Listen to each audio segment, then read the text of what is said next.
Retrieve your assembly from your previous stage and just remove the tape, preventing the gear from dropping off, and then take the components from this stage and take your bearing, just place that over the shaft like so.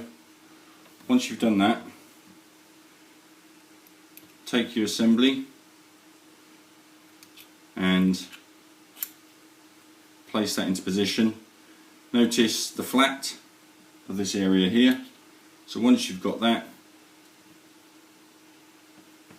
just drop your little Allen screw, and with a 2.5mm Allen key, just tighten that up into position so that holds that assembly together.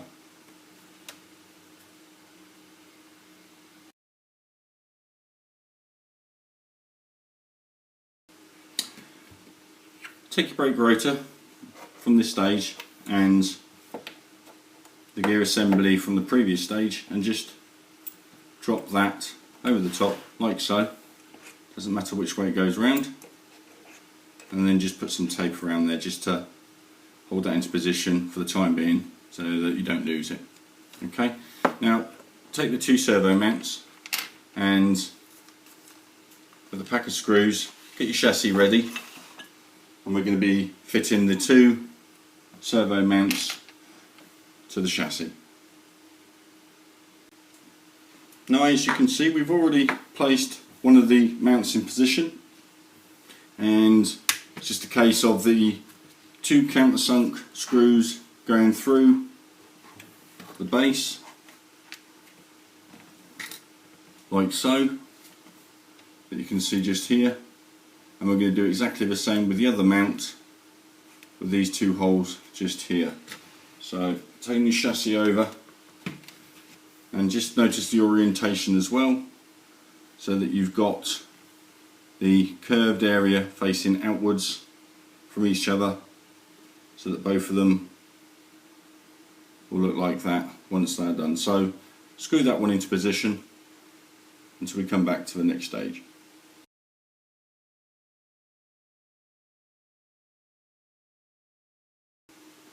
Take your two dome head screws from your previous stage and just fit them into the rear facing servo bracket, just for keep safing, and then take your engine mount and just drop that into position like so. Take your two countersunk screws and place them into the rear of the chassis so that they screw into this section here from underneath.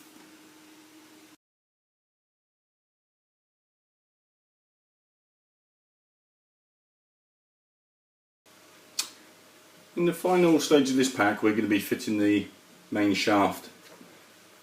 Take your components and you'll have the inner side of the front differential housing here, and just need to test fit that into position where you've got the two holes, and you'll notice that this goes to the forward section here just behind this beam. So just test fit that and then turn it over,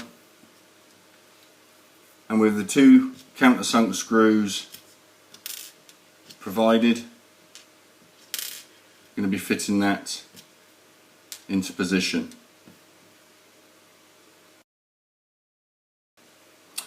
And once you've done that, remove the disc from your shaft like so, and then just notice the orientation with the bearing at the front, and we're going to push that into position so that sits like so. Now take your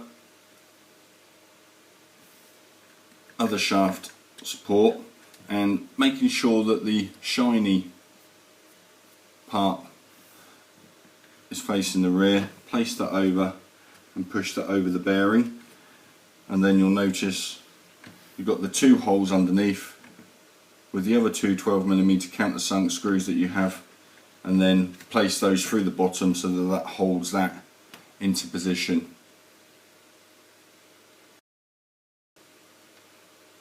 Once you've done that, just test to make sure that that runs freely, like so, and then put that to the side, and then we're going to be fitting together the two brake calipers. So take the metal sections, one of the brake calipers, and just pass one of the screws through, like so. Turn it over, place the two pads, remaining section over, and then once again putting the screw through, and that's done, and that completes this part of the stage.